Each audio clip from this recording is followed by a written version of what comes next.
Anak-anak, sebelum kita mulai pelajaran kita pada sore hari ini, mungkin ada baiknya anak-anak bisa merapikan dulu tempat duduknya ya. Ya, Bapak. Dan pelajaran kita di malam ini.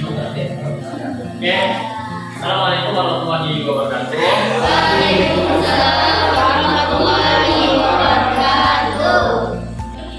Sebelum kita mulai belajar, ada baiknya kita berdoa dulu kepada Halim, Bapak kita untuk memimpin doanya. Baiklah teman-teman, sebelum mulai belajar, marilah kita berdoa. Berdoa mulai.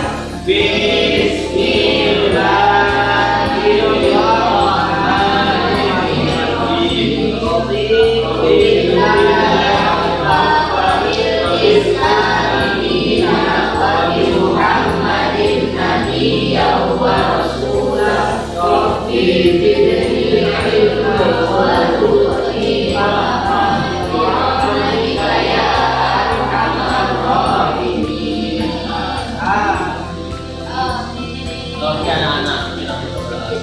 Nah sebelum itu, siapa yang hari ini tidak masuk? Arashi. Paros, Pak. Mana Faros? Sakit. Arasik mana? Izin ada acara katanya, Pak. Ya, mudah-mudahan ada acaranya dan Faros diangkat penyakitnya.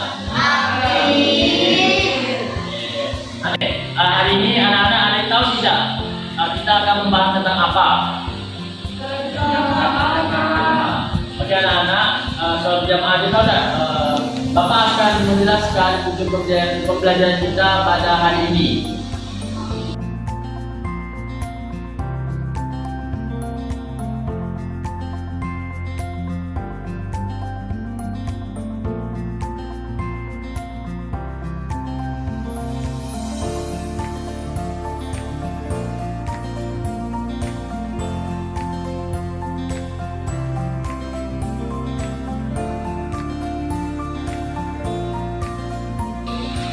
Oh ya, sebelum kita memasuki materi pembelajaran kita tentang salat berjamaah ya. Oke, sebelumnya pada pertemuan sebelumnya kita sudah membahas tentang apa? Makanan halal. Nah, apa itu makanan halal? Ada yang dijelaskan tak? Makanan halal ialah makanan yang diperbolehkan oleh syariat Islam. Itu terdapat di surah apa? Surah Al-Maidah ayat 88. Jadi, dijelaskan dengan makanan yang halal. Pada hari ini, anak-anak kita akan membahas tentang salat berjamaah. Nah, Bapak ingin bertanya nih kepada kalian sebelum kita membahas lebih jauh. Anak-anak tahu tidak apa itu sholat jamaah? Ya. Sholat ramai-ramai. Ya, kita mengatakan sholat ramai-ramai. Terus yang kedua, apakah anak-anak tahu pada saat sholat berjamaah itu di mana posisi imam dan makmumnya? Ada yang tahu tidak? Ya. Oke, nanti jawab boleh angkat tangan. Imamnya di depan, Bapak. Belakang, Nah, Pak. kalau makmumnya di mana Halim? Samping. Hah? Ke samping. Nah, jadi kesimpulan yang Halim bisa dapatkan, jadi posisi imam dan makmum berada di Pada belakang. Imam di depan, Pak. Aku di belakang. Oke, baik. Benar ya jawaban dari Resta. Yang terakhir, anak-anak tahu tidak tata cara sholat berjamaah? Tidak. Nah, Berapa? maka itu yang akan kita bahas pada kali ini. Oke. Nah, salat berjamaah itu secara bahasa yakni kata dari bahasa ya, jadi adalah salatul jamaah ya, yang dimana bermakna pelaksanaan sholat yang melibatkan dua orang. Nah, jadi sholat berjamaah itu dua orang itu dan termasuk jamaah. Kalau satu orang disebut dengan sholat individu tersendiri. Nah, mana ini dua orang, ya, dua orang atau lebih. Nah, jadi tidak ada batasan. Intinya kalau misalnya ada orang yang ingin melaksanakan sholat atau kalian ingin melaksanakan sholat, ya, kalau bisa ada tiga itu sudah termasuk dengan sholat berjamaah. Nah, yang dimana lebih sebagai satu kesatuan, yang salah satunya berperan sebagai imam, ya tadi yang betul ya jawaban Halim dan Resta, ya berperan sebagai imam, dan yang lainnya sebagai makmum. Jadi bagaimana posisi makmum itu berada di belakang imam. Nah, Anak-anak tahu tidak? Sebelumnya anak-anak tahu tidak? Dasar hukum sholat berjamaah itu apa?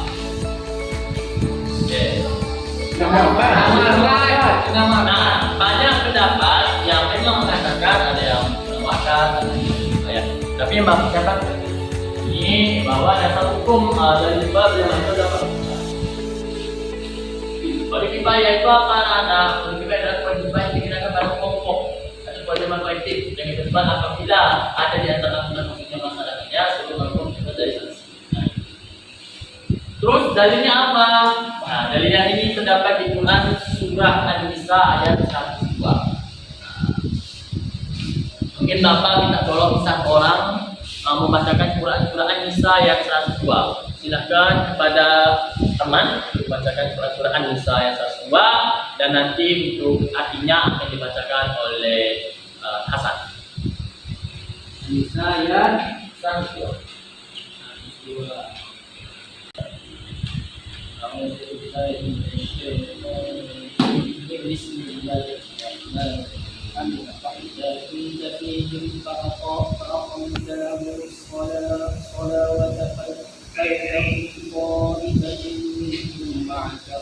معك وليأخذوا أسلحتهم فإذا سجدوا فليكونوا من ورائكم ولتأتي طائفة أخرى لم يصلوا فليصلوا معك وليأخذوا ذكرهم وأسلحتهم فإذا الذين كفروا ولو تغفلون عن أسلحتكم وأمتعتكم فيميلون عليكم ميلة واحدة ولا جناح عليكم إن كان بكم آلهة فعرضوا وأوفوا مرضى أن تضاعوا أسلحتكم وخذوا ذكركم إن الله أعد للكافرين عذابا مهينا. Artinya, dan apabila kamu berada di tengah-tengah mereka, lalu kamu hendak mendirikan salat bersama-sama mereka, maka hendaklah golongan dari mereka berdiri bersama-sama dan menyandang senjata. Kemudian apabila mereka yang salat bersamamu sujud telah menyempurnakan serakaat, maka hendaklah mereka pindah dari belakangmu untuk menghadapi musuh dan hendaklah datang golongan yang kedua yang belum bersembahyang. Lalu bersembahyanglah mereka denganmu dan hendaklah mereka bersiap-siap dan menyandang senjata. Orang-orang kafir ingin supaya kamu lengah terhadap senjatamu dan harta bendamu. Lalu mereka menyerbu kamu dengan sekaligus dan tidak ada dosa atas meletakkan senjata-senjatamu jika kamu mendapat suatu kesusahan karena hujan atau karena kamu memang sakit, dan siap-siagalah kamu. Sesungguhnya Allah telah menjalankan ajab yang menghinakan bagi orang-orang kafir itu. Nah, terima kasih sebelumnya kepada Hasan dan Arman telah membacakan ayat tentang surah An-Nisa ayat 102 yang dimana ini menjadi dasar hukum bahwa pelaksanaan sholat berjamaah itu menjadi dasar dalam Islam. Nah, sudah yang sebagaimana yang Bapak bilang di awal tadi bahwa memang sholat berjamaah itu yang dilakukan bersamaan dengan ada imam dan makmumnya. Tadi seperti saya tanya tadi kepada Adil Desta bahwa posisi imam itu ini.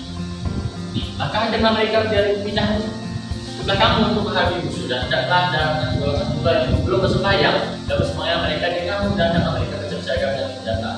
Jadi dia saling memulai depan belakang.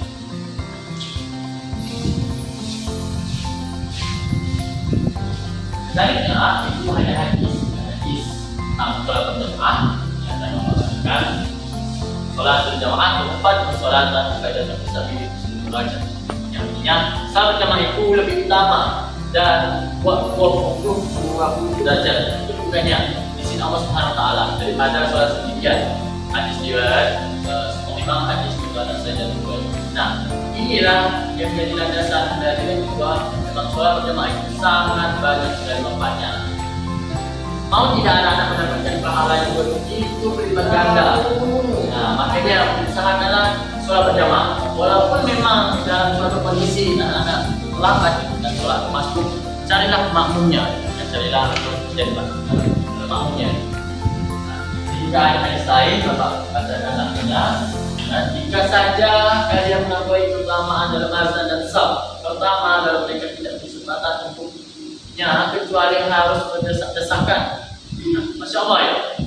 Sholat berjamaah ya orang berebut sekali sampai ke saf depan. Nah, niscaya mereka akan rela untuk berdesak-desakan. Jika saja mereka mempunyai keutamaan dalam bergegas-gegas untuk melakukan sholat, niscaya mereka akan lebih dulu menetap di dalam masjid. Jika saja mereka mempunyai keutamaan dalam sholat isya dan subuh berjamaah. Nah, isya dan sholat subuh berjamaah. Nah, mungkin ada tidak ada anak-anak yang sering melalaikan sholat subuh atau sholat isya sama-sama berjamaah? Ada tidak? Ada. Mungkin Hasan? Pak. Sholat isya dan berjamaah ada? Sering, Pak. Benar. Nah, ya. Nah, keduanya biasanya mereka akan datangi keduanya meskipun harus dalam keadaan mutahar. Berikutnya syarat sah imam dan makmum. Syarat sah imam dan makmum itu yakni imam, yakni yang pertama itu Islam tidak hilang akalnya. Berikutnya ada mumaiz atau laki-laki. Yang ketiga tidak berhadas kecil atau besar, contohnya tidak membuang air kecil ataupun tidak memiliki hajat membuang air besar. Dan berikutnya ini sah imam ya. Tak saya bang. Ya, yang berikutnya itu bacaan yang bagus atau makhraj huruf yang bagus, terutama dalam baca surah Al-Fatihah. Yang berikutnya yang ini yang betul. Posisinya menggunakan makmum. Ini imam. Betul tadi pada yang dikatakan oleh Resta dan Halim bahwa memang posisi imam itu di depan dan makmum itu di belakang. Oke, Bapak boleh minta tolong kepada Kevin bacakan syarat sah makmum. Yang pertama yaitu berhenti menjadi makmum, berniat menjadi makmum, Islam dan tidak hilang akal. Makmum dapat memperhatikan bacaan imam, mengikuti gerakan imam di setiap gerakan salat, berniat menjadi makmum. Oke, makasih ya. Oke, sekali lagi anak-anak kita baca bersama-sama syarat sah menjadi makmum. Pertama ada berniat menjadi makmum, Islam dan tidak hilang akalnya. Bersamaan.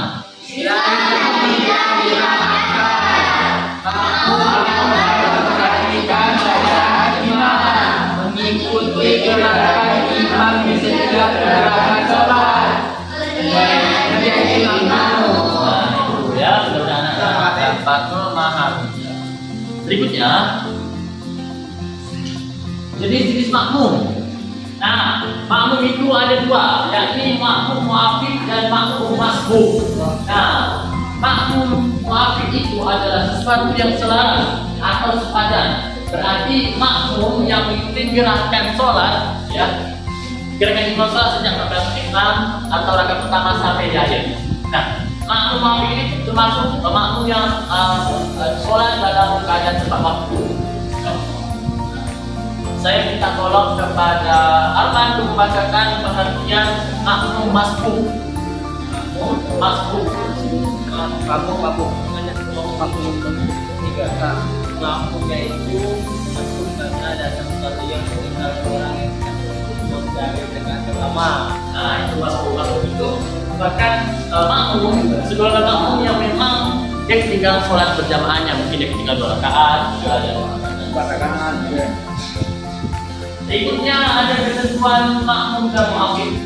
Nah, ketentuan makmum dan muafik ini, jika makmum muafik tertinggal dari imam sebanyak 1 rukun gerakan secara sengaja, maka salatnya tetap sah. Jika tertinggal 2 rukun gerakan, contohnya imam sudah melakukan sujud, sedangkan makmum masih berdiri membaca Al-Fatihah disebabkan kelalaian selain makmum, maka salatnya tidak sah atau rakaatnya tidak dihitung. Jika tertinggal 2 rakaat dalam rakaat disebabkan terlalu cepatnya imam dalam bacaan dan gerakan, maka hukum salatnya makmum tetap sah. Dan jika tertinggal 3 rukun, contohnya makmum masih belum selesai baca Al-Fatihah dan imam telah bangun dari sunnah atau telah tasyahud, maka salatnya tetap sah. Itu yang ketentuan makmum muafik. Lalu ini ada ketentuan makmum masbuk. Saya minta tolong kepada Firda untuk membacakan ketentuan dari makmum masbuk itu.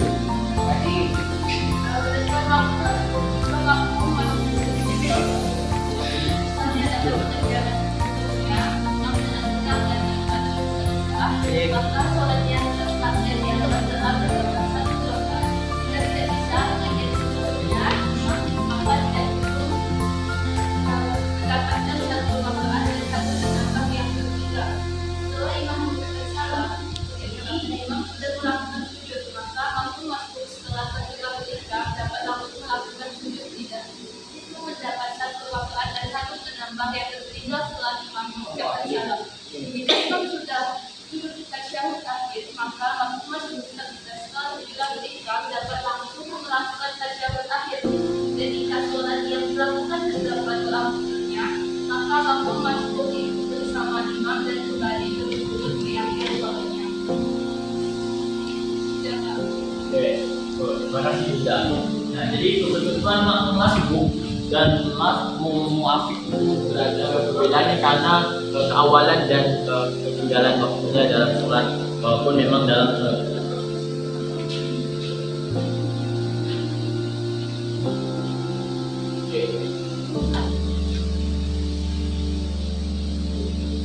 Bekerja imam.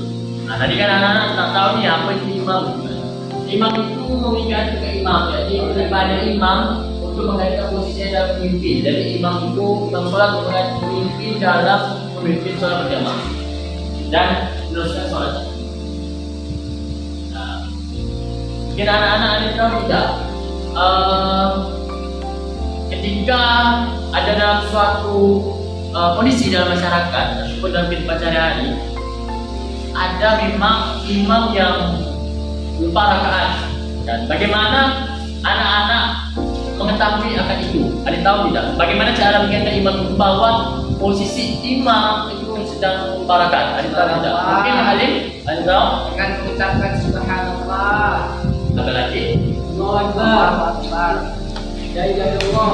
Nah, itu ya. Banyak kasih Pak. Jadi apabila imamnya lupa tertinggal rakaat, maka makmum mengucapkan subhanallah. Dan adapun yang ini apa yang perempuan, arti bagi perempuan dia lupa dan dalam masalah yang tangan, dan biar imamnya ingat. Oke, berikutnya kita akan masuk hikmah sholat berjamaah. Jadi hikmah sholat berjamaah itu ada dua, jadi menjadi tempat utama sholat berjamaah. Jadi macam itu jadi ramai karena ramainya orang sholat berjamaah. Supaya ini sholat berjamaah itu bisa ada registrasi oleh sholat berjamaah. Oke, mungkin materi kita sudah selesai pada hari ini. Mungkin berikutnya Bapak akan membagi kalian dalam dua kelompok. Ya. Satu kelompok yang laki-laki, yang duanya dua kelompok dua kelompok perempuan. Itu bagi tugasnya.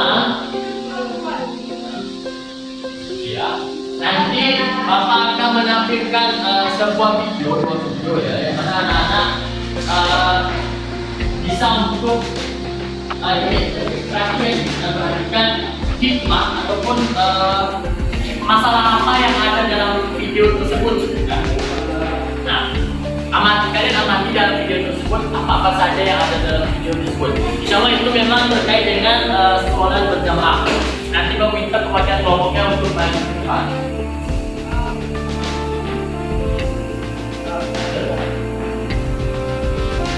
Video siapkan ya. Kalian ambil dari rumahnya.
ya dua video itu.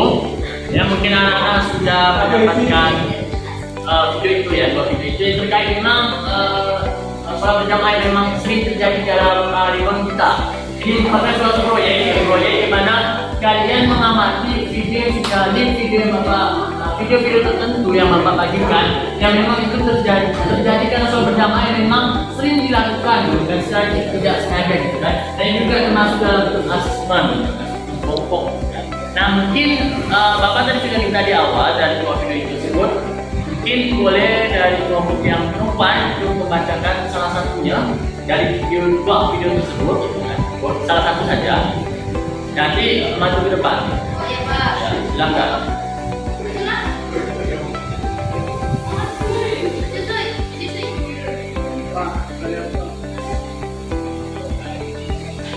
Ya, silakan.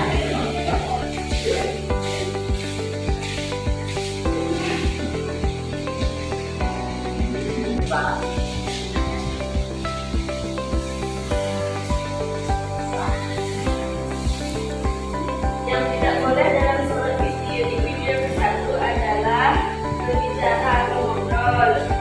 Terus yang kedua bergurau, dan yang ketiga melakukan gerakan yang membatalkan sholat. Oke, baik, terima kasih. Itu ya, Bapak. Dari video tersebut itu memang yang Bapak lihat itu memang sering terjadi ya. Terutama pada saat sholat tarawih ya. Sholat tarawih kan sholat berjamaah ya. Itu ada satu malam yang dimana apa ya? Sholat berjamaah itu dia baca satu juz gitu kan, satu juz.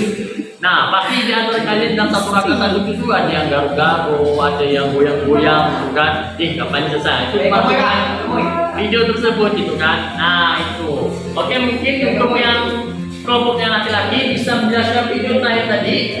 Mungkin silakan maju ke depan dan sebutkan apa yang sudah kalian inginkan, sudah kalian tangkap. Lalu bagaimana pendapat kalian terkait dengan video ini? Silakan. Karena anak-anak, karena ini sering terjadi apabila kita yang apa ya, mungkin halinya masih kecil, tapi itu sering dianggap sama orang tua tuh masih kecil, udah deh, kita tidak besar gitu Pak, tapi itu dianggap orang tua masih kecil gitu kan. Pada kita sudah sunat dan itu bagaimana tanggapan anak-anak? Jadi silakan maju ke depan. Ini menjadi terakhir ya, anak video terakhir kita, dari kita. Nah, ya, yang kelompok laki-lakinya. Silakan pada alim untuk silakan kepada silakan kepada Hasan untuk maju ke depan untuk menanggapi video yang tersebut wakil dari kelompok laki-laki. Silakan. Dari video terakhir, dalam video terakhir menceritakan tentang seorang anak yang masih kecil, tapi dia sudah bersunat. Sedangkan sampingnya ada seorang bapak yang kita bisa lihat dari tinggi badannya besar, tapi ingat, menurut saya untuk mengatasi hal macam tersebut, masyarakat setempat harus lebih memahami tentang ilmu agama, tentang ketentuan-ketentuan berjamaah yang baik dan benar. Ya, Pak. Terima kasih Hasan. Silakan kembali. Tepuk tangan dulu untuk yang sudah maju. Nah, mungkin itu ya anak-anak. Memang sholat berjamaah itu yang anak kecil yang masih anak SD itu dianggap ada sudah sunat, tapi kita disuruh masuk ke belakang kan. Itu sebenarnya yang harus kita perhatikan sama masyarakat. Nah, ini ya Bapak. Ini dari imam sholat berjamaah, dari posisi imam, ya. Mungkin kepada Resta ini dari masjid saya untuk membacakan imam sholat berjamaah dari posisi imam. Saya Pak, aku sebagai pemimpin kita harus adil tanpa membedakan satu dengan yang lainnya. Kepemimpinan adalah amanah dari Allah dan bukan hanya sekadar berkuasa. Kemudian yang kedua, sebagai pemimpin kita harus sadar tentang tanggung jawab, tentang melayani dan memberikan keteladanan yang baik. Dan juga sholat berjamaah menyadarkan kepemimpinan bukan dipertahankan dengan segala cara. Oke, terima kasih kepada Desta dalam bacakan masalah berjamaah dari posisi imam. Oke, terakhir dari masalah berjamaah dari posisi imam itu yang pertama sebagai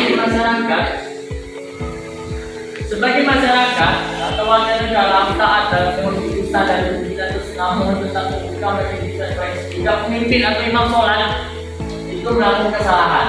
Dan kalau bacaannya kurang gitu kan, atau kurang hanya hurufnya, mungkin kita sebagai makmum yang memang benar-benar paham itu bisa kita sharing lah kepada imam. Kedua, posisi sebagai masyarakat atau warga negara juga menggunakan amanah Allah yang harus dijaga. Yang berikutnya sebagai terima tanggung jawab dari seluruh masyarakat warga negara dan harusnya juga bisa jika yang dianggap koreksi secara dilakukan dengan itulah. Nah itulah masalah berjamaah dari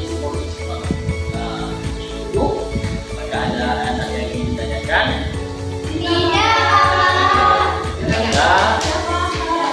Nah, maka itulah cukup sudah pembelajaran kita pada sore hari ini. Mudah-mudahan anak-anak dapat menerapkannya dalam kehidupan sehari-hari, karena sholat berjamaah itu mendapatkan pahala 20 derajat. Nah, jadi sekali lagi makmum itu terbagi menjadi dua, yakni makmum masbuk dan makmum muafik. Nah, saya ulang lagi, makmum itu ada dua ya, yakni makmum muafik dan muafik. Nah, terakhir posisi imam itu berada di posisi imam ada di mengingatkan makmum. Cara mengingatkan imam ketika lupa rakaatnya dengan cara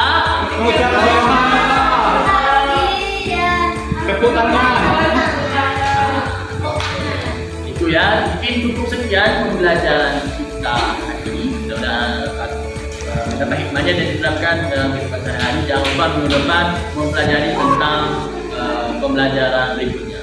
Dan mungkin itu saja yang Bapak dapat saya sampaikan. Apabila Bapak sudah menyampaikan kekurangan dan mohon maaf. Sebelum kita akhiri, mari kita sama-sama ucapkan hamdalah.